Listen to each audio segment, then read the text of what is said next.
Baik,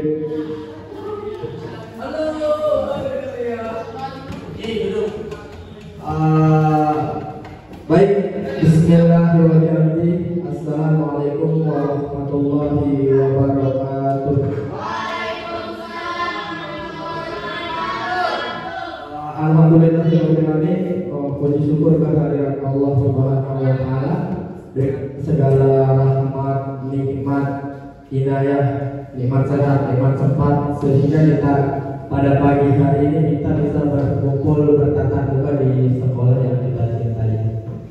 Yang kedua kalinya tidak lupa kita aturkan salawat dan salam atas junjungan alam Nabi besar Nabi kita Nabi Muhammad Sallallahu Alaihi Wasallam dengan perantara beliau, sehingga kita bisa mengenal yang namanya ilmu ini, ya. Sehingga dengan perantara beliau juga kita bisa belajar mana yang hak dan mana yang batil, mana yang benar dan mana yang salah. Oke, baik, anak-anakku sekalian yang kita hormati, ibu dan bapak gurunya nih, terima kasih atas waktunya nih ibu, Pak. Jadi kenapa bapak kumpulkan kalian? Jadi bapak kumpulkan kalian ini karena bapak akan presentasi terkait dengan rencana tindak lanjut PKG, ya, yang dimana nih yang kita akan bahas ini adalah terkait dengan KBS yang ada di sekolah, ya. Apa itu KBS? Jadi KBS itu adalah sebuah komunitas belajar yang ada di sekolah, ya. Sekali lagi, KBS ini adalah sebuah komunitas belajar yang ada di sekolah, atau bisa kita katakan sebuah kelompok, ya, yang dimana kelompok ini berfungsi untuk membuat suatu kegiatan-kegiatan yang akan kita lakukan di sekolah kita. Ya, contoh, kenapa bapak kumpulkan kalian? Karena bapak untuk mata pelajaran PKK, setelah kita melakukan setelah kita melakukan semester ganjil nanti, kita akan membuat suatu kelas meeting atau suatu perlombaan, ya, yang dimana perlombaan itu kita buat seharusnya kita dengan cara berkelompok, yang dimana kelompok atau komunitas belajar itulah yang akan menentukan kira-kira perlombaan apa yang akan kita lakukan pada waktu kelas meeting nanti, ya. Tapi di sini bapak ambil inisiatif bahwa kita akan melombakan, yang dimana yang kita lombakan itu adalah sehat terbuka dengan permainan olahraga tradisional, ya. Itu nanti olahraga tradisional itu banyak, apa aja yang akan kita lombakan. Oke, sekarang kita bahas, ya. Oke, baik. Jadi nanti kita sama bapak ibu gurunya dan kalian semua adalah anggota KBS yang ada di sekolah atau komunitas belajar yang ada di sekolah. Nah, yang kenapa bapak ambil permainan tradisional?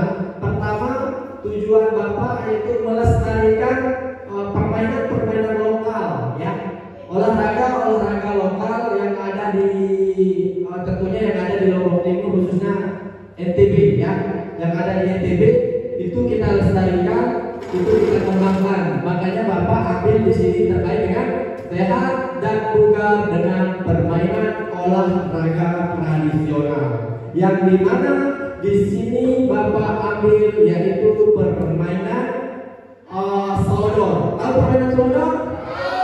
Tahu, ya? Nah, di situ bapak ambil permainan solodor. Nanti itu yang akan kita lombakan di kelas meeting atau setelah kita nanti melakukan suatu kegiatan semester ganjil ini, ya, semuanya, ya. Oke, pertama, kenapa bapak itu ini latar belakangnya? Latar belakangnya apa? Pertama, Sport Education Model atau SEM, ya, adalah suatu pendekatan PJOK yang menawarkan pengalaman belajar yang lengkap dalam konteks kehidupan yang nyata dalam bidang olahraga, ya. Jadi di sini kita atau bapak menawarkan olahraga apa kira-kira? Makanya di sini bapak inisiatif mengambil olahraga tradisional. Karena apa? Karena itu yang kalian ketahui, ya. Oke, yang kedua, SEM bisa bisa mewujudkan kepemimpinan murid dengan memberi ruang dan melibatkan murid student dalam memberikan suara. Nah, seperti yang Bapak bilang tadi bahwa seharusnya materi atau perlombaan yang kita ambil ini seharusnya kita harus semuanya menentukan terkait dengan apa olahraga apa yang akan kita lombakan, ya, supaya apa? Supaya anak-anak semua bisa ikut nimbrung, ya, bisa ikut nimbrung ke dalam komunitas belajar itu sendiri, ya, supaya kalian semua terlibat dalam menentukan apa yang akan menjadi mata lomba kita, ya. Itu yang kedua.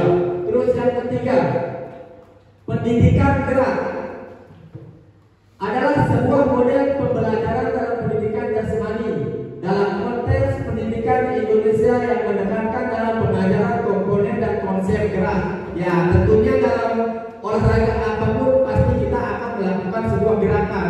Makanya olahraga itu dikatakan olahraga, apa yang dikatakan olahraga itu adalah suatu aktivitas gerak. Jadi saya bergerak itu tetap dinamakan suatu olahraga, apalagi ini sudah dalam konteks permainan, jadi itu adalah bagian dari olahraga. Oke, selanjutnya, bila dihubungkan dengan materi isu sosial, ada gender dalam PPOK yang dimana tidak ada perbedaan di antara laki-laki dan perempuan. Ada program sehat dan bugar dalam permainan tradisional ini.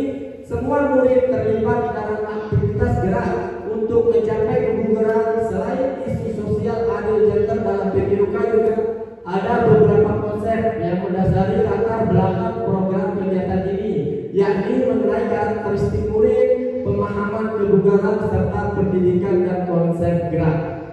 Nah, jadi di sini kita tidak boleh memilih terkait dengan gender, entah itu laki-laki, entah itu perempuan, bahwa sejatinya kita berhak untuk melakukan suatu aktivitas olahraga.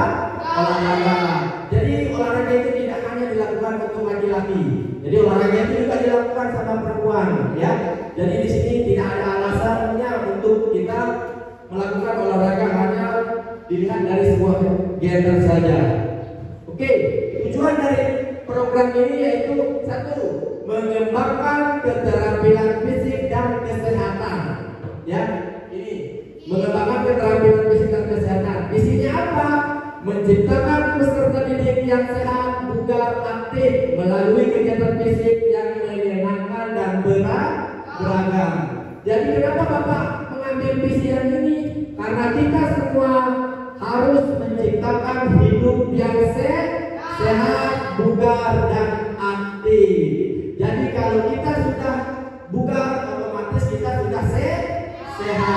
Kalau kita sudah aktif, berarti kita sudah bugar dan sehat.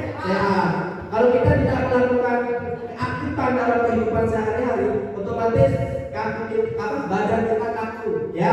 Atau bisa kita katakan jauh dari kata bugar. Banyak orang sehat tapi tidak bugar. Kalau orang bugar, otomatis dia sehat.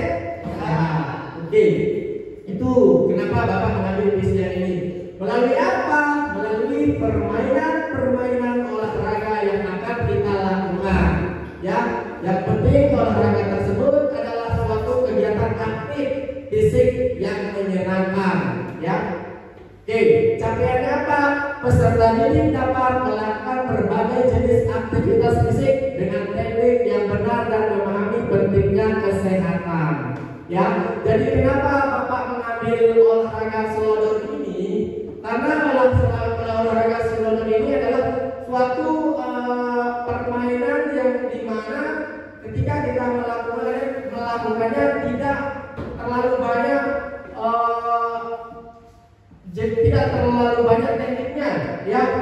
Jadi tidak terlalu banyak tekniknya. Karena kenapa? Karena ini olahraga tradisional, otomatis kita sebagai warga lokal paham betul terhadap olahraga yang akan kita lakukan. Jadi tidak perlu pertama titik dasar ini tidak perlu, karena kita semua otomatis sudah tahu dengan olahraga tersebut. Oke, selanjutnya langkah-langkah. Yang pertama, melakukan survei dengan peserta didik terkait dengan olahraga tersebut. Ya, jadi seharusnya kita survei dulu, ya. Sebelum kita menentukan olahraga apa yang akan kita pertandingkan, seharusnya kita survei dulu. Kita tanya sekolah kita, adik-adik kata kita maunya olahraga apa, senangnya terhadap olahraga apa.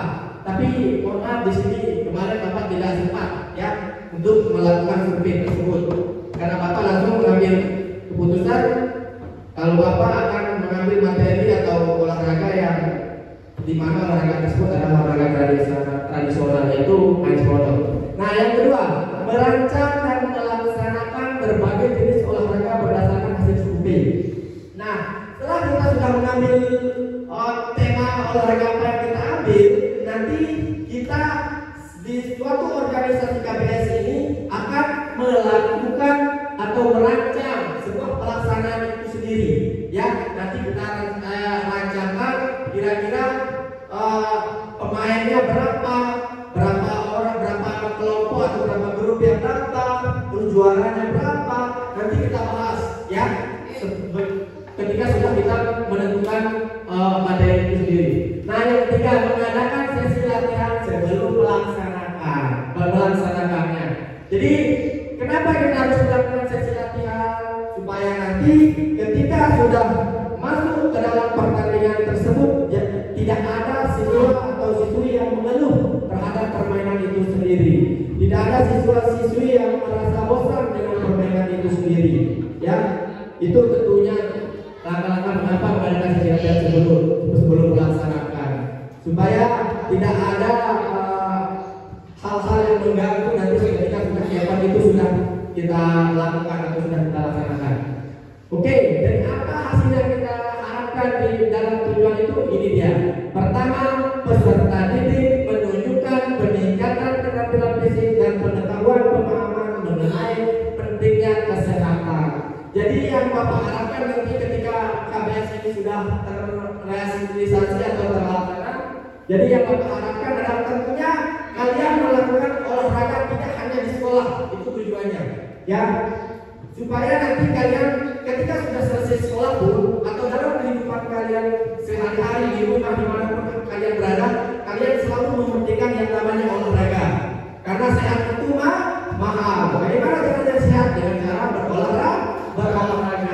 Itu tujuan Bapak melakukan suatu program ini, ya, supaya nanti kita bahwa di luar sekolah dimanapun kita berada bahwa sehat itu mahal dan cara mencapai kesehatan itu bagaimana, yaitu dengan tentunya dengan olahraga. Didik olahraga ketika jadwal olahraga doang, ya, bahwa olahraga itu ditanamkan dalam diri sendiri, ya, bahwa olahraga itu penting dan mahal. Penuh dengan melihat olahraga harus aktif. Jadi sebelum kita ke sana lebih baik kita melakukannya dulu, ya, dalam kehidupan kita sehari-hari. Oke, next. Oke, tujuan program yang kedua apa? Kedua, mendorong partisipasi aktif dan kepemimpinan. Jadi di sini tujuannya yaitu mendorong partisipasi dan kepemimpinan. Jadi nanti anak-anak kita membuat kesepakatan bahwa suatu organisasi ini atau suatu permainan ini kita usahakan yang membuat ide, yang membuat gagasan itu kalian, ya, supaya apa? Supaya tercapai yang namanya aktif ini dan tercapai yang namanya jiwa kepemimpinan itu sendiri, ya. Oke, di sini apa? Menumbuhkan sikap praktik dan jiwa kepemimpinan dalam diri peserta didik melalui kegiatan fisik, ya, menumbuhkan sikap praktik dan jiwa kepemimpinan dalam diri peserta didik melalui kegiatan fisik. Jadi melalui aktivitas olahraga ini nanti semoga anak-anak juga bisa melakukan yang namanya jiwa-jiwa kepemimpinan itu. Jadi dari mana dia didapatkan jiwa kepemimpinan itu dalam berolahraga? Pada saat kita melakukan aktivitas itu sendiri. Bagaimana cara kita mendapatkannya? Yaitu dengan kerjasama dengan teman kelompok kita, ya, dengan kerjasama, dengan apa lagi dan lain-lainnya. Oke, tapi pembelajaran peserta didik dapat mengambil peran aktif dalam organisir dan memimpin kegiatan. Jadi nanti yang memimpin kegiatan itu sendiri bukan ibu bapaknya, ya, bukan ibu dan bapak gurunya saja, tapi kalian yang akan lebih aktif dalam peran aktif mengorganisir dan memimpin kegiatan itu. Kalian yang akan memimpin kegiatan itu, maunya kayak bagaimana, tujuannya kayak bagaimana, itu kita lakukan melalui ide-ide atau gagasan-gagasan kalian nanti tentunya, ya. Oke, terus langkah-langkah menuju ketua P. Kita harus mempunyai, kalau dalam olahraga itu, kalau dalam olahraga bapak yang dulu itu namanya kapten, ya. Itu yang kita tunjuk ketua timnya siapa. Jadi itu nanti yang memimpin teman-temannya. Terus yang kedua, memberikan kepelatihan kepemimpinan dan manajemen acara kepada peserta didik yang ikut kegiatan. Jadi bagian dari ini juga adalah sebuah bagian yang dimana bapak mengasih atau mengetahui tentang bagaimana kepemimpinan kalian lakukan nanti terhadap kegiatan itu. Oke, selanjutnya mengadakan kegiatan yang memerlukan koordinasi dan kerjasama tim. Jadi kita kolaborasi caranya, jangan kalian saja juga, jangan bapak ibu gurunya saja juga. Tentunya tujuannya adalah peran aktif untuk kita semua dan khususnya untuk siswa-siswi supaya tercapai yang namanya jiwa kepemimpinan itu sendiri. Oke, dan hasil yang kita harapkan di sini yaitu peserta didik menunjukkan kemampuan memimpin dan bekerja sama dengan baik. Nah, tentunya tujuannya adalah tidak luput juga bahwa kita bagaimana caranya untuk bekerja sama dengan baik. Jadi seorang tim itu harus bekerja sama dengan baik. Tidak boleh ada satu orang aja yang harus diikuti. Tidak boleh dua orang aja yang harus kita ikuti. Tidak boleh satu kelompok aja yang harus kita ikuti. Tentunya semuanya kita bekerja sama supaya apa? Supaya apa tujuan dari kegiatan ini terrealisasikan atau tercapai, ya. Oke, next. Kita ke tujuan program yang terakhir atau yang ketiga, yaitu tujuannya yang ketiga memfasilitasi pilihan dan kreativitas peserta didik. Jadi nanti kita akan memfasilitasi, lapangannya sudah ada, nanti kita bentuk permainannya juga kayak bagaimana. Tentunya kita butuh juga kreativitas atau ide-ide anak-anak semua untuk bagaimana nanti kegiatan atau program yang akan kita lakukan ini tercapai. Oke, visinya apa? Mendorong kreativitas dan kemampuan peserta didik untuk membuat pilihan yang sesuai dengan minat dan bakat. Jadi di sini kemarin Bapak salah terkait dengan kreativitas ini seharusnya kita dalam organisasi ini yang menentukan olahraga apa yang kita ambil, ya. Maaf, nanti kita perbaiki. Oke, kemudian dari capaiannya apa? Capaiannya peserta didik dapat merancang dan mengimplementasikan kegiatan fisik yang kreatif. Tentunya kalau kita sudah bergerak, otomatis capaiannya pasti akan tercapai terkait dengan kegiatan fisik yang aktif ini. Oke, langkah-langkahnya mengadakan sesi brainstorming untuk ide-ide kegiatan yang inovatif. Terus yang kedua, memberikan ruang waktu bagi peserta didik untuk mencoba ide-ide mereka. Ini termasuk bagian ruang waktu yang Bapak kasih untuk kalian semua. Terus yang ketiga, mengadakan lomba atau kompetisi untuk kegiatan fisik yang dirancang oleh peserta didik. Seperti yang Bapak bilang tadi, bahwa yang merancang kegiatan ini adalah sebenarnya semua yang bernaung di KBS itu atau komunitas belajar itu sendiri. Tentunya yang lebih aktif di sana yang berperan penting juga adalah kalian semua yang akan menentukannya. Itu sebenarnya, ya. Oke, hasil yang diharapkan adalah peserta didik dapat menghasilkan ide-ide kreatif dan mampu mengimplementasikannya ke dalam kompetisi. Jadi nanti setelah kita sudah melakukan ide-ide atau gagasan, kita mampu melakukannya, kita mampu merealisasikannya, kita mampu mengimplementasikannya ke dalam kompetisi itu sendiri, ya. Oke, next. Sekarang ke struktur program yang mitra dalam komunitas. 1. Struktur program. A. Program kegiatan kelas meeting di SMPN Santan 2 Jawaru. 2. Murid yang terlibat adalah kelas 7 sampai kelas 9. Jadi tanpa terkecuali dari kelas 7 sampai kelas 9. Yang 3. Waktu kegiatan dilaksanakan setelah kegiatan semester. Jadi kalau ada kelas meeting, otomatis kegiatannya dilakukan setelah semester. Terus yang keempat, penanggung jawab adalah kepala sekolah dan guru yang terlibat. Jadi nanti yang terlibat terkait dengan apa yang akan kita lakukan itu, yaitu penanggung jawabnya ada Bapak Kepala Sekolah serta penanggung jawabnya Bapak Ibu guru kalian semua tentunya. Oke, terus yang kelima, program sehat bugar dengan permainan tradisional. Jadi yang akan kita lakukan nanti sesuai yang Bapak bilang tadi, bahwa olahraga tradisional yang bentuknya adalah permainan slodok, ya. Oke, lokasi atau tempat melaksanakannya di mana? Di lapangan sekolah. Oke, yang kedua, mitra dalam komunitas belajar. Jadi mitranya yang pertama dengan wali atau guru kelas sebagai koordinator. Wali kelas, guru-gurunya yang akan menjadi koordinator. Itu teman kita berkelompok nanti, itu teman kita bermitra, itu teman kita bekerja sama nanti di KBS ini, ya. Tidak hanya kita yang melakukannya, kita juga akan bermitra dengan siapa? Dengan wali kelas dan dengan guru-guru gurunya. Terus yang kedua, peserta didik, peserta dan pihak lainnya yang terlibat. Jadi semua kita terlibat, ya, seperti yang Bapak bilang tadi itu. Oke, next, pernyataan tentang kapasitas yang dimiliki kelas atau sekolah. Jadi di sini kita apa aja yang kita punya di sekolah, aset apa aja yang kita punya, banyak tentunya, ya. Apalagi kita di bagian sini itu banyak sekali aset-aset yang kita miliki. Ya, tentunya panti juga kita miliki dan hal banyak lainnya. Oke, yang pertama Bapak pakai di sini yaitu aset, modal atau manusia. Ya, manusia itu siapa? Kita sendiri. Nanti yang akan melaksanakannya ada guru, ada Bapak Kepala Sekolah, ada siswa, ada siswi. Ya, itu asetnya.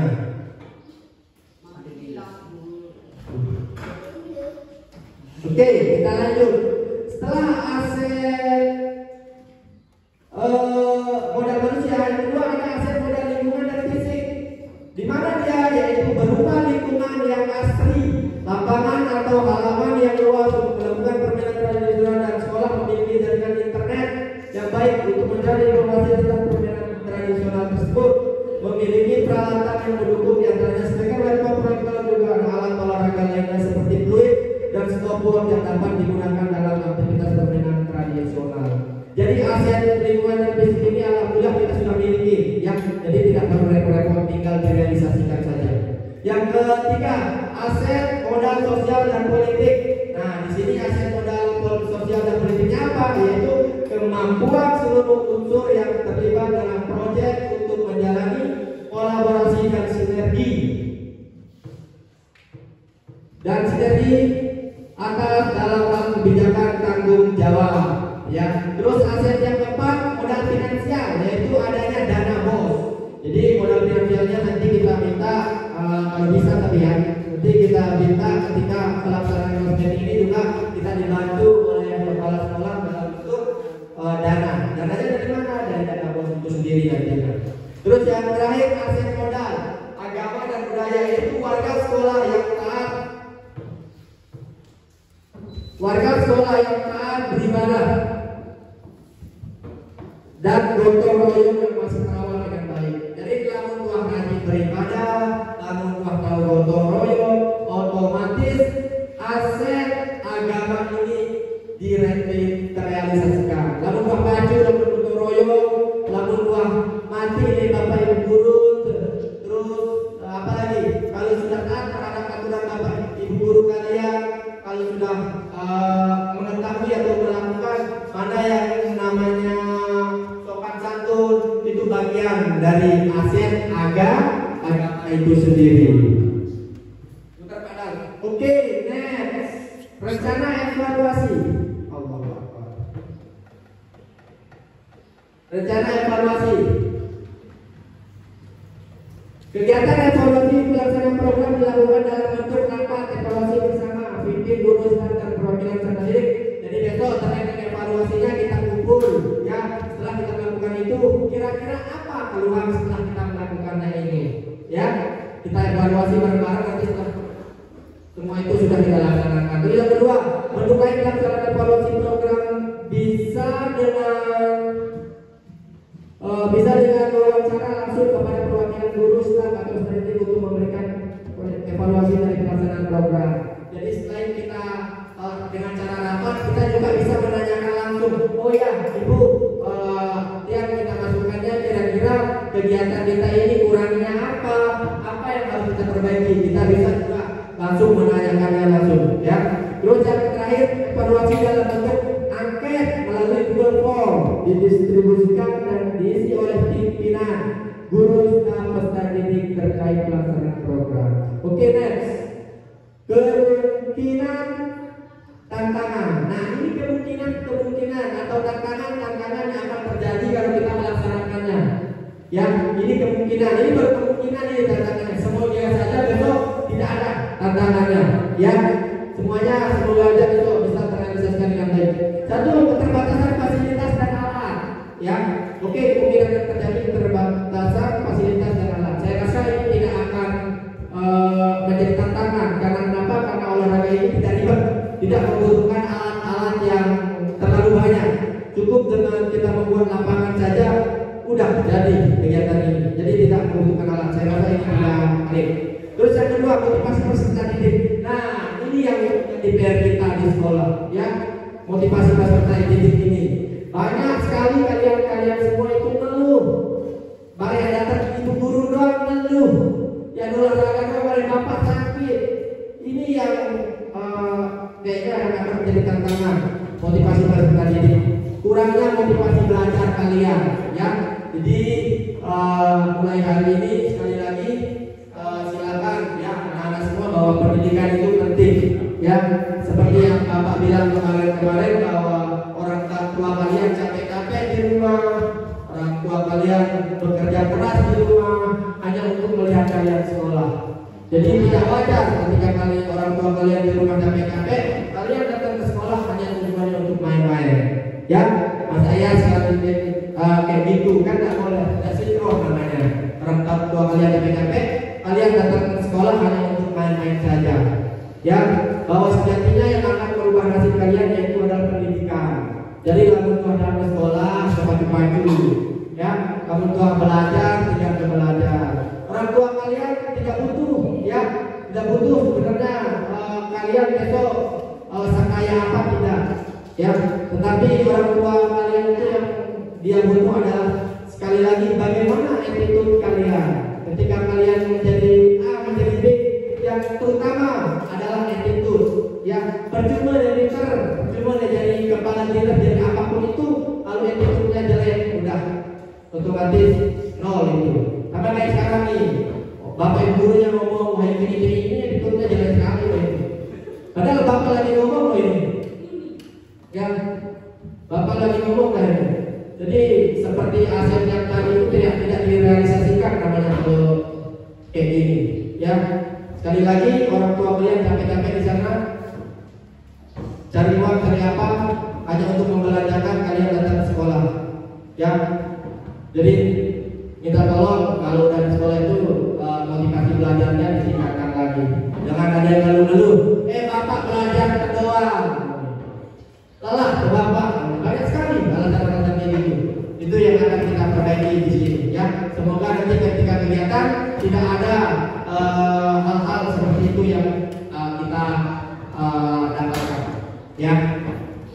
Terus yang ketiga, kolaborasi dengan komunitas. Seperti yang tadi bahwa kita bagaimana kita kolaborasi dengan komunitas yang lain atau bermitra, ya, bermitra dengan komunitas yang lain. Terus yang keempat, waktu dan jadwal, ya.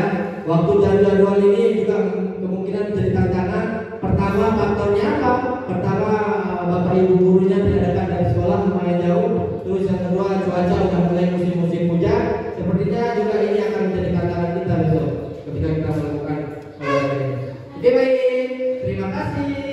Semoga keseruan bermain selodor ini besok bisa direalisasikan sesuai dengan keinginan kita bersama, menjadikan permainan tradisional sebagai sarana pelestarian budaya, ya, pengembangan karakter dan meningkatkan kualitas interaksi sosial generasi muda sehingga mampu memperkuat identitas bangsa di tengah perkembangan zaman, ya. Oke, jadi mungkin hanya ini yang Bapak bisa sampaikan. Semoga apa tujuan apa yang akan kita laksanakan terkait dengan komunitas belajar sekolah ini bisa kita realisasikan, terkait mulai dari perencanaan kegiatan sampai evaluasinya bisa direalisasikan dengan baik ya.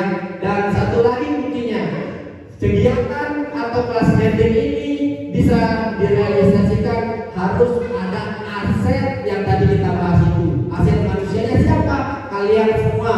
Namun di dalam sekolah otomatis permainan ini nanti tidak berjalan, tidak bisa kita lakukan ya. Kalau ada aset yang lain itu bisa, misalkan tidak ada dalam dana bos, arah baik kan.